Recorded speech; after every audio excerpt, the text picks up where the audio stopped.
Meus amados, a paz do Senhor, estamos aqui nesse momento, nesta live, Facebook, aproveitando a tecnologia para que nós possamos aproximarmos dos nossos irmãos aí no Residencial Cândido Queiroz MVN.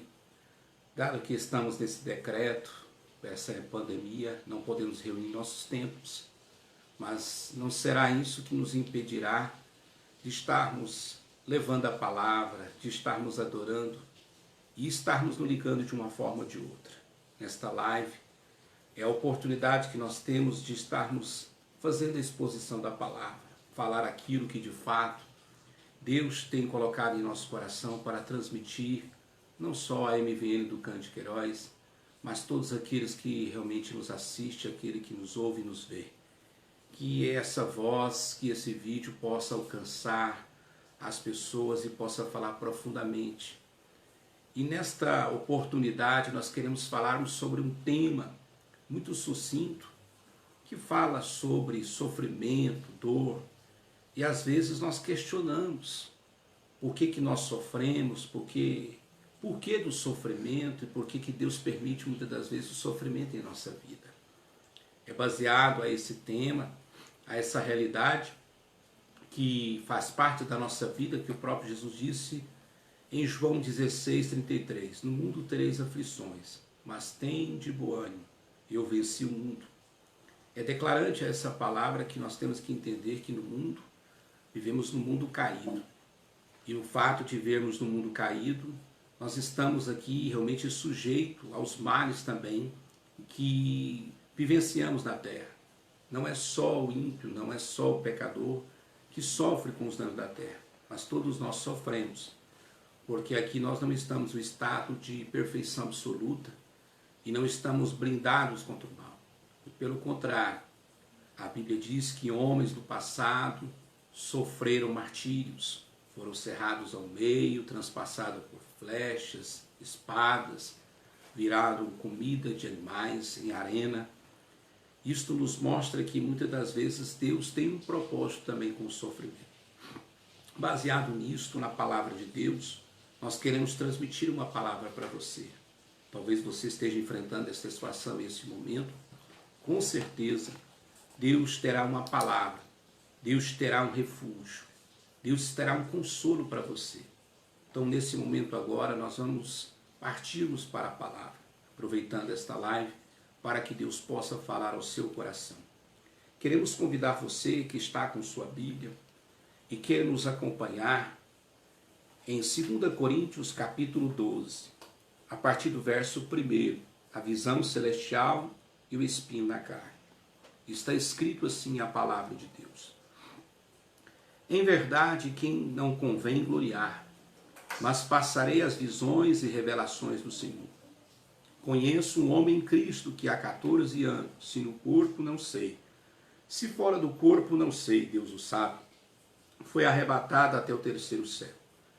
E sei que o tal homem, se no corpo, se fora do corpo não sei, Deus o sabe, foi arrebatado ao paraíso e ouviu palavras inefáveis, de que ao homem não é lícito falar. De um assim me gloriarei eu, mas de mim mesmo não me gloriarei, senão nas minhas fraquezas.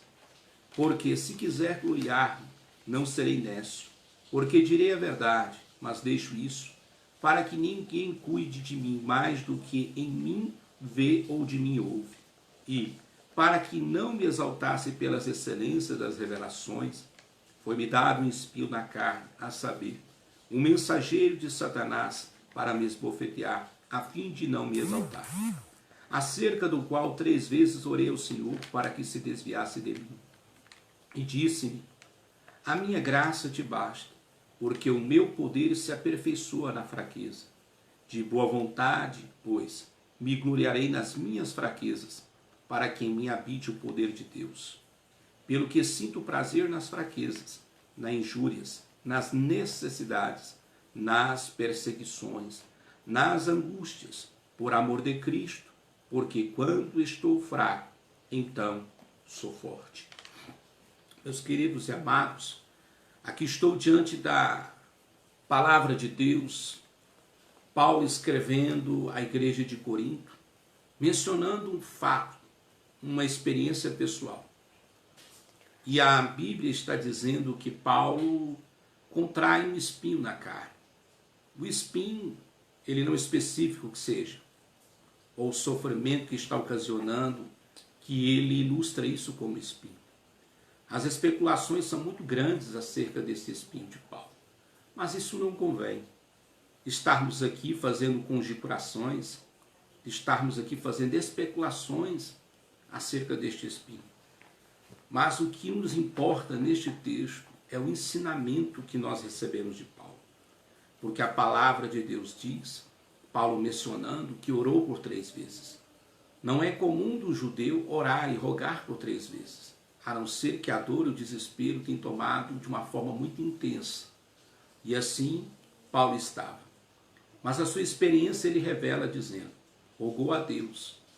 E todas as orações ela tem a sua resposta. E a resposta de Deus não foi aquela que ele esperava ou que muitos esperam. Por quê? Porque na verdade nós queremos sermos libertos. Na verdade nós queremos que Deus faça algo em nossa vida. Mas quando nós olhamos para esse texto, nós vemos que Deus vai de encontro ao Paulo dizendo a seguinte expressão: Paulo, a minha graça te basta. Paulo entendeu o recado de Deus e não questionou.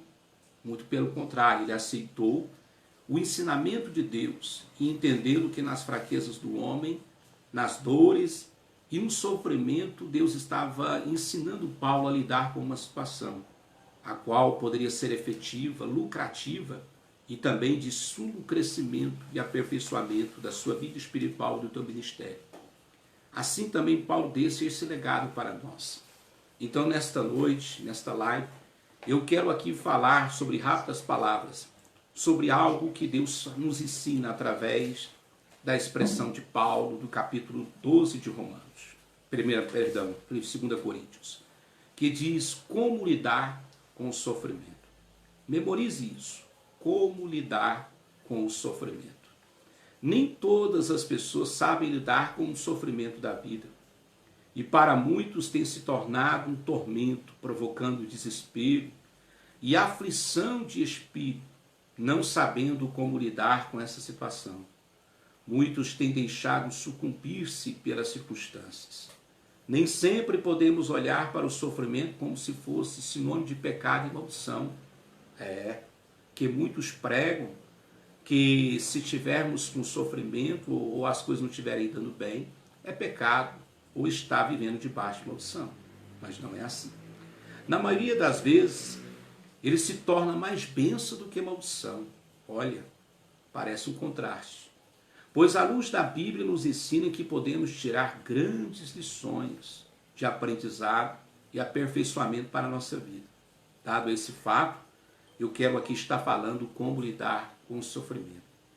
Em primeiro tópico, queremos dizer como lidarmos com o sofrimento. O sofrimento é um propósito divino. Aqueles que vivem em Deus são guiados por Deus, iluminados por Deus, sendo novas criaturas. Na vida dele nada acontece por acaso. Na vida do crente não acontece por coincidências, mas sim por uma ação divina. Deus permite circunstâncias, situações que nos tira da zona de conforto e que nos leva a uma escola, uma faculdade espiritual, para nos prepararmos para que sejamos colaboradores da obra de Deus. Em meio ao sofrimento, ele também nos ensina nessa escola para que quando nós assim tomarmos o certificado, o diploma deste currículo acadêmico espiritual, nós poderemos ajudar e consolar muitas pessoas que podem estar vivendo coisas semelhantes, parecidas ou até piores. Mas o certo é que o sofrimento tem um propósito. Quando a gente olha para a vida de Jó e vemos o seu sofrimento, parece que vemos que Deus parece que tem prazer no sofrimento. Parece que Jó está passando uma situação que de fato ele não provocou. Porque a Bíblia diz que um diálogo entre Deus e o diabo é que provocou a provação de Jó. Mas na verdade Jó era o campo de batalha. Deus tinha um propósito, porque assim ele declara na sua palavra em Jó 42, que nenhum dos teus propósitos podem ser impedidos. Qual era o propósito de Deus na vida de Jó? O próprio Jó declara no versículo 5, eu te conheci apenas de ouvir falar, mas agora te conheço e me abomino no pó e na cinza. Ou seja, o propósito de Deus era se revelar a Jó. O propósito de Deus era ensinar Jó de fato quem era Deus. E esse exemplo, esse ensinamento na vida de Jó, ela serve de consolo para nós nos nossos dias também. Porque assim como Deus foi com Jó, Deus também é conosco. Porque naqueles dias a justificativa de Deus para Satanás era homem íntegro, reto e temente a Deus. Mas hoje, em Romanos, capítulo 8, Paulo diz que nós somos justificados por Cristo Jesus. Então não somos justificados pelo que fazemos ou deixamos de fazer. Somos justificados pelo amor incondicional de Deus na pessoa bendita de Jesus. Vemos o sofrimento de Pedro também, que chorou amargamente por estar negando a Cristo, mas a Bíblia diz que o próprio Cristo foi ao seu encontro, trazendo ele para que pudesse confrontá-lo para uma mudança total. Vemos um Pedro lamentando e chorando porque estava arrependido, porque tinha negado Cristo 3 vezes, e Cristo leva ao confessar por 3 vezes também. Mas quando olhamos em capítulo 2, estamos vendo um Pedro forte, cheio do Espírito Santo. E vemos nos capítulos posteriores de Atos um Pedro que está disposto a morrer pela causa de Cristo e não negá-lo em hipótese alguma. E Pedro então escreve as suas cartas, suas epístolas, consolando aqueles que estão vivendo em aflições e sofrimentos, dizendo que nós devemos consolar uns aos outros, porque nós devemos entender que nós devemos humilhar-nos debaixo da potente mão do Senhor, porque em tempo oportuno Ele nos exaltará. Porque a palavra de Deus diz que devemos lançar aos seus pés todas as nossas ansiedades, porque Ele tem cuidado de nós. Deus tem um propósito com o sofrimento. Deus está no controle disso. A segunda coisa que eu aprendo para como lidar com o sofrimento é que no sofrimento nós temos revelações acerca de nós mesmos. A pergunta que devemos fazer para nós mesmos: quem eu sou? Quem de fato eu sou? Porque a Bíblia diz: aquilo que a tua alma pensa, isto ela é. De fato, o próprio Jesus perguntou para os discípulos: que dizem os homens acerca de mim? O que eles falam que eu sou? O certo é que no momento de sofrimento, no momento doloroso, que nos mostra de fato o que Deus tem proposto para nós. No momento da dor, da partida, das dificuldades, nós estamos vendo a vocação e a chamada de Abraão, de Jacó e Isaías. Abraão teve que sair da sua terra, teve que abrir mão do seu vínculo familiar, da sua cultura, para uma promessa distante, para um lugar a qual Deus o conduziria. E a trajetória não foi fácil, houve muitos desafios, guerras, houve situações e dificuldades de muitas lágrimas. Jacó enfrentou na pele situações lastimáveis, mas no fim nós vemos Deus o honrando. Isaías, a Bíblia diz, no ano que morreu o rei Uzias, no momento de dor, ele foi ao templo. E no templo foi onde Deus de fato o marcou profundamente para a sua chamada de identificação como um profeta, para que pudesse estar anunciando as virtudes de Deus. E hoje é conhecido em nossos dias como o profeta messiânico. Ou seja, no sofrimento é onde Deus revela profundamente o que Ele tem acerca de nós. Porque todos os profetas pagaram um grande preço. E a palavra de Deus diz: todos aqueles que querem viver piamente em Cristo Jesus padecerão perseguições. Então, na verdade, nós entendemos que quando nós estamos sofrendo por uma causa do amor, a presença, a glória de Deus em nossa vida, é que Deus quer nos revelar com maior intensidade o propósito dele tem para nós. Qual é, de fato, a nossa chamada ou a nossa vocação. A terceira coisa que eu aprendo em como lidar com o sofrimento é entender que Satanás é o agente, na maioria das vezes, do nosso sofrimento. Sim. Quando olhamos para o livro de Jó, nós observamos que quem foi o causador de toda dor, de toda perda, de tantas situações caóticas que Jó vivenciou, estava tendo uma ação direta de Satanás. Deus não tenta, Deus não faz o mal a ninguém, porque Deus é bom.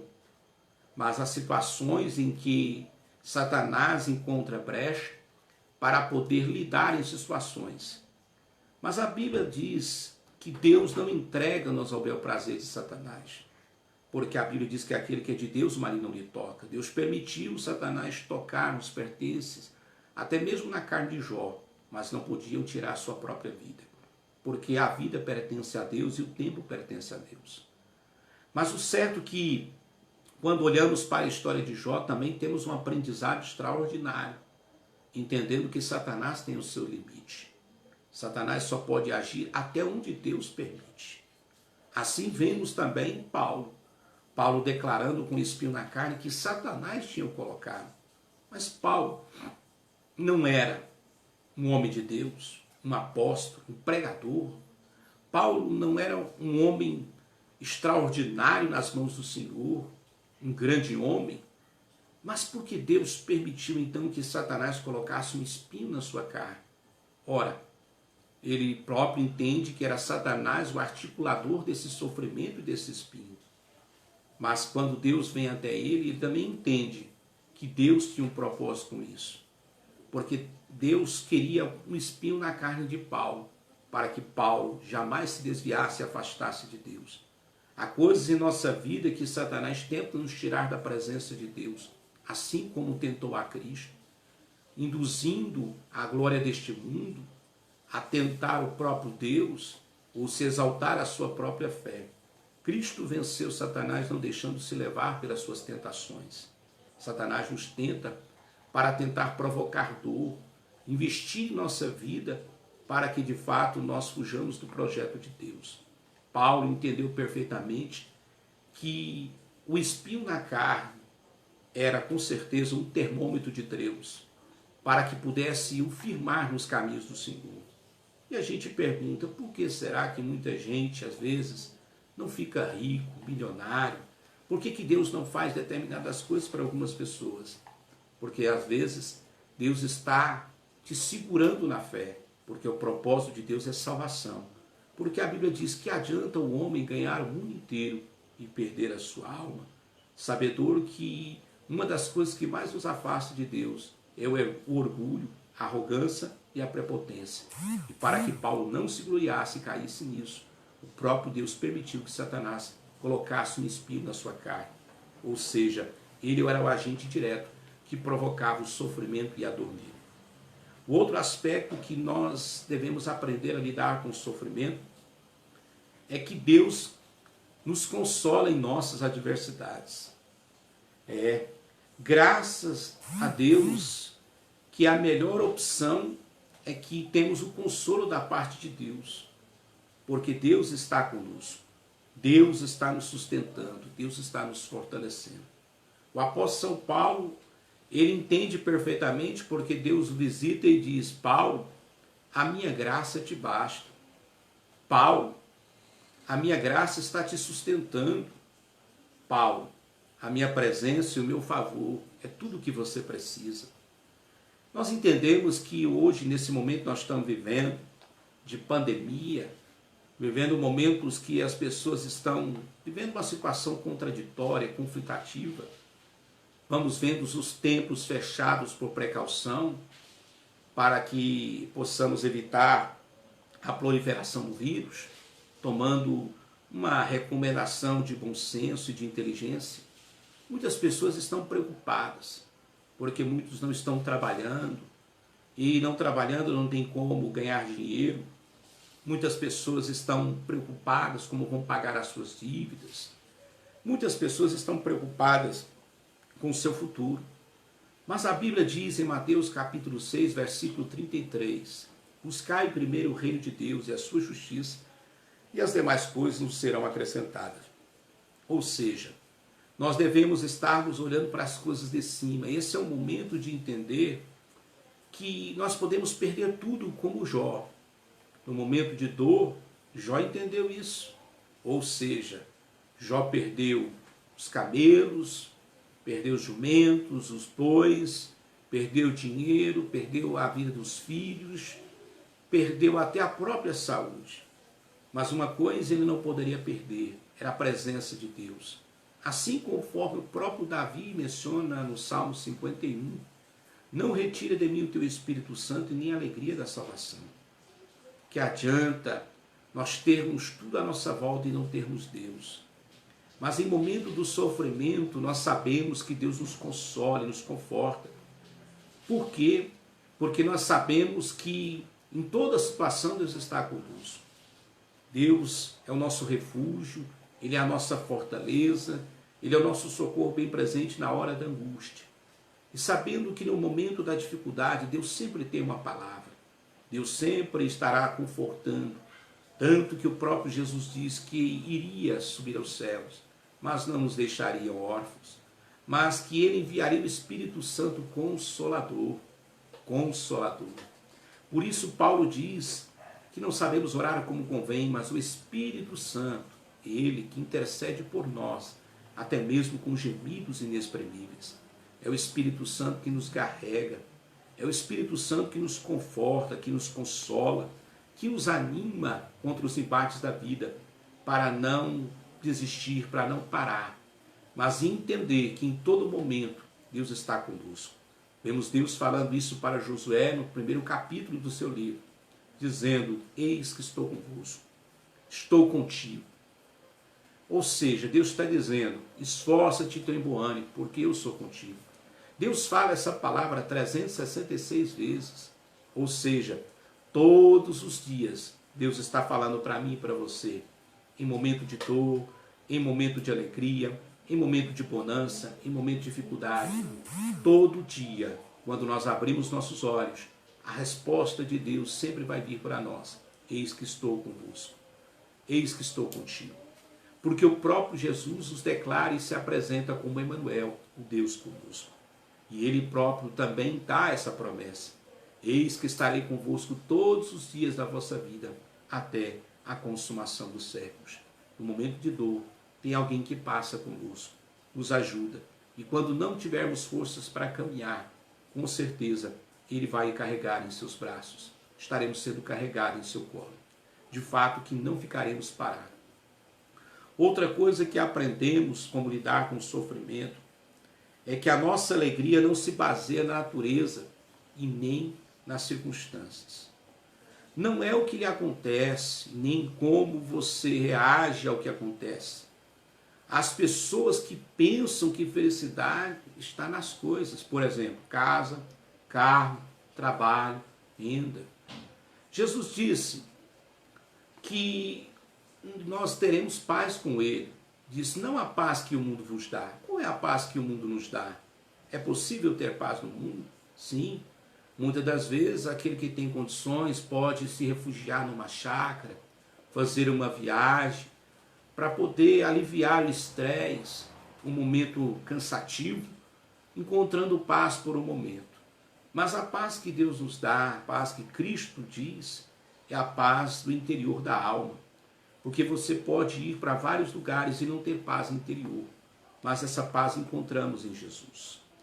Então nós entendemos que à luz da palavra de Deus, que muita gente sofre porque ela está presa nas coisas dessa terra, está presa, firmada nas coisas materiais.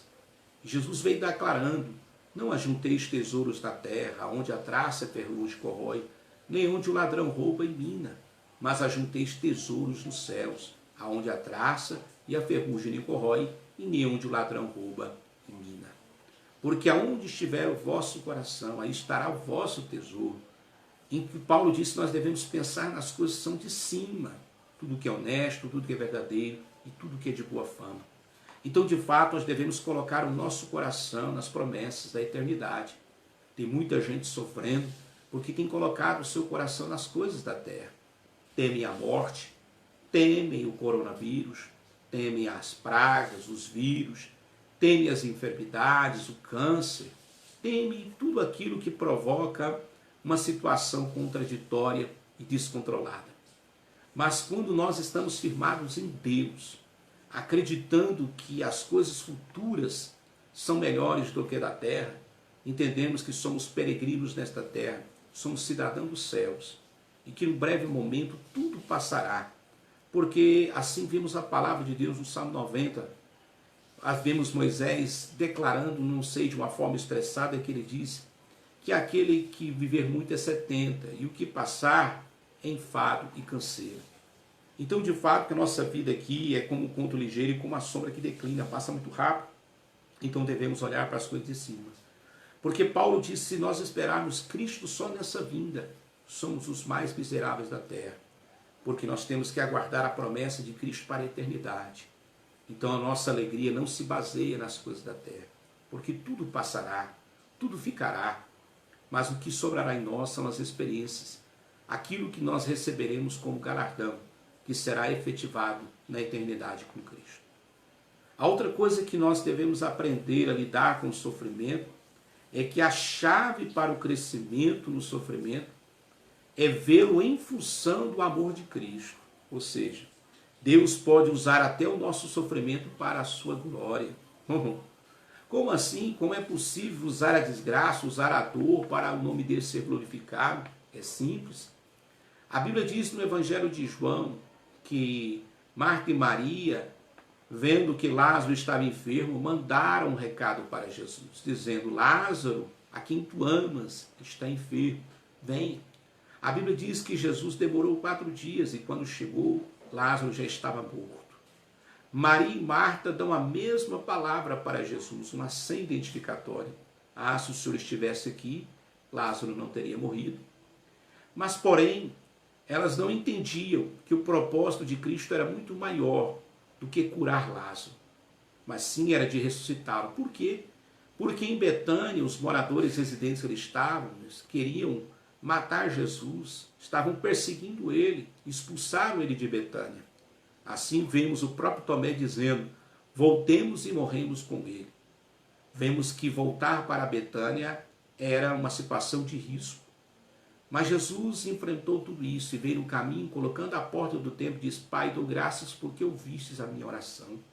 Isso mostra que antes de chegar no sepulcro, Jesus já estava orando e aquela ocasião tinha um propósito, a qual o próprio Cristo declarou, se creres, verás a glória de Deus. É no momento em que passamos por situações no meio do sofrimento, é onde o nome de Cristo é glorificado. Por exemplo, às vezes você está na dependência de um juiz, de um advogado, alguém que nem conhece você. E você está na mão de homens, você olha e pergunta dentro do seu coração, e agora? O que será? Porque parece que esse homem não teme a Deus e depender dos homens é a pior coisa do mundo. Porque a Bíblia diz, maldito o homem que confia no homem. Confiar no homem é inseguro, é perigoso. Mas a Bíblia diz que Jesus Cristo ressuscitou Lázaro, ressuscitou a Lázaro. E o seu nome foi glorificado naquele lugar.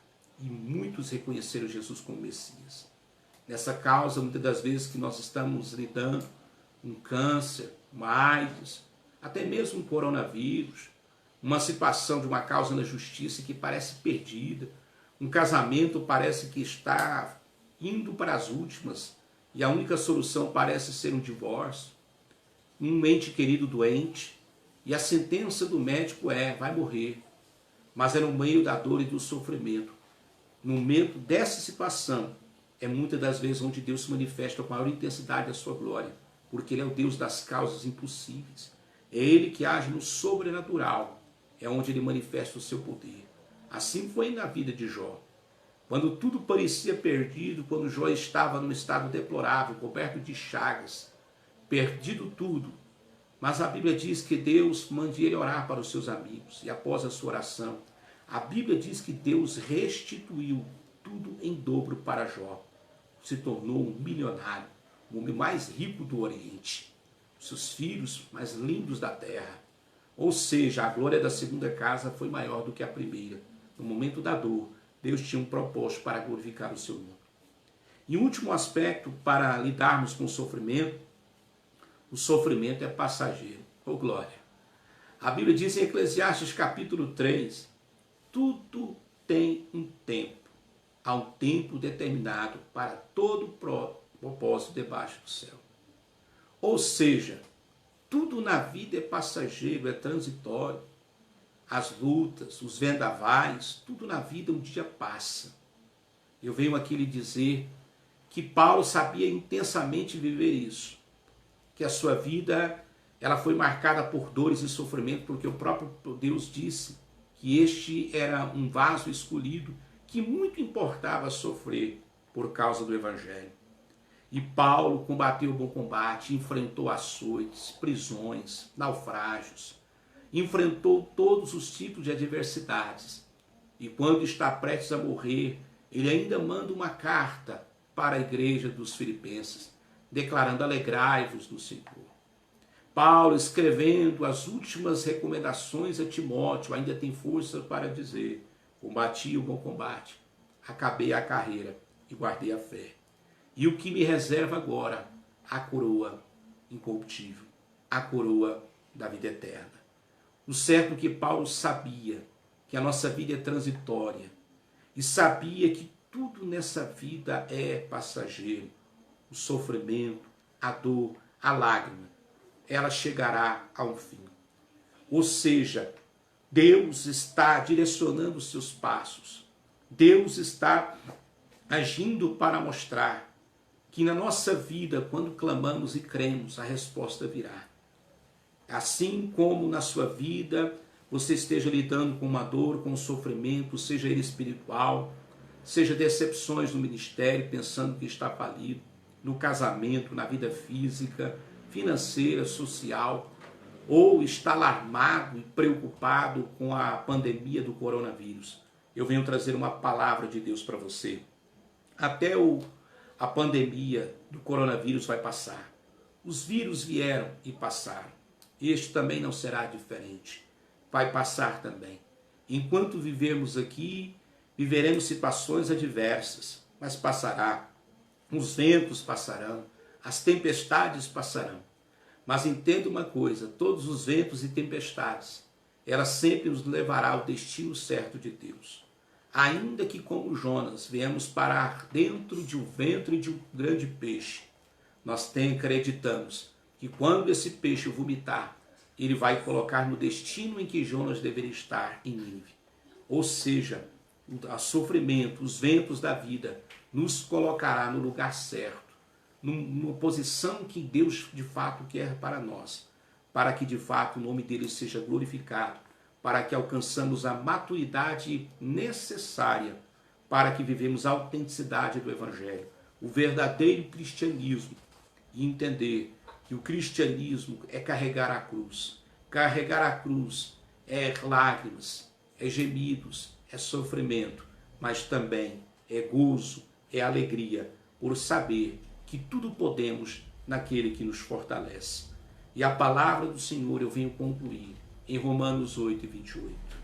Todas as coisas contribuem para o bem daqueles que amam a Deus, segundo aqueles que foram chamados pelo seu decreto.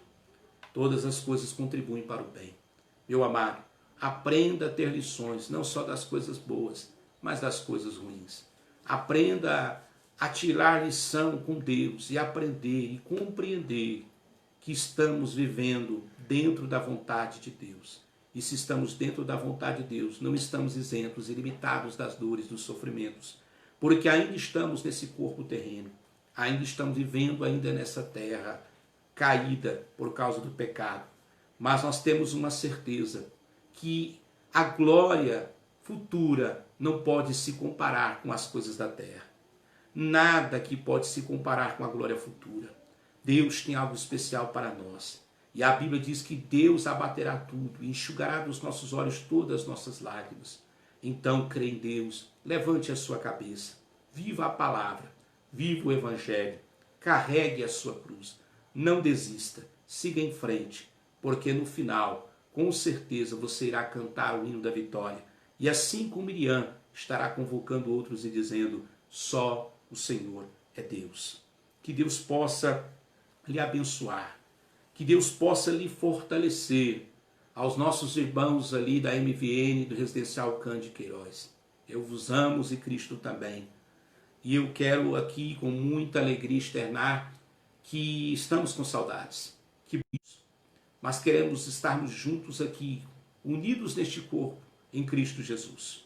E que Deus nos abençoará. Em breve estaremos juntos aí no templo, adorando, testemunhando das maravilhas, das grandezas de Deus. Você que nos assiste e você que nos ouve, que essa palavra possa vir ao seu encontro e entender que no momento da dor há um tesouro escondido. Em meio à dor há algo precioso dentro de você. E Deus quer resgatar isso para que você seja uma pessoa melhor. Você feche os seus olhos e vamos orarmos a Deus. Bendito Deus e Pai, nesse momento, nesta hora, nós acabamos nessa live do Facebook, crendo, meu Pai querido, que o Senhor nos aproxima pelo vídeo e pelo áudio. Meu Deus, que para ti não há distância, porque um certo centurião pediu uma palavra do Senhor para que pudesse entrar na tua casa e o teu servo ser curado, e assim aconteceu. Porque não há distância e limites para o teu agir. Pai querido, que o Senhor possa vir de encontro com os nossos irmãos que nos ouvem, que nos assistem, que possa confortar os corações daqueles que estão em dúvidas, daqueles que estão preocupados acerca do seu futuro, com medo de perder o seu emprego, com medo de perder o seu salário, porque tem contas a pagar, tem dívidas, precisa por causa do sustento dos seus filhos. Pai, eu quero pedir a ti, brinde os seus filhos, o guarde, console-os, ó Deus, porque cremos que o Senhor é que cuida dos teus filhos. Pai, abençoe os seus filhos ali do MVN, Residencial Cândido Queiroz, abençoe do menor ao maior, do menor ao mais velho, abençoe nossas crianças, abençoe os nossos adolescentes, os nossos jovens, abençoe as irmãs, abençoe os irmãos, os obreiros, todo de uma forma geral, abençoe aquele que nos ouve e nos assiste, que possa vir de encontro com as suas necessidades para supri-las. Blinde, meu Pai, de todo ataque do mal. Meu Pai, ilumine a sua mente e conforte o seu coração, porque acreditamos, meu Pai, que esse momento que estamos vivendo vai passar e o teu nome será glorificado pelos grandes livramentos e pelos cuidados dos céus. Senhor, assim colocamos em ti, Senhor, meu Pai, crendo, Senhor, que o Senhor está no controle, está agindo nesta causa, e queremos aqui, meu Pai, na autoridade que nos foi confiado pela tua palavra, no nome de Jesus Cristo, eu quero abençoar a cada um nesta hora.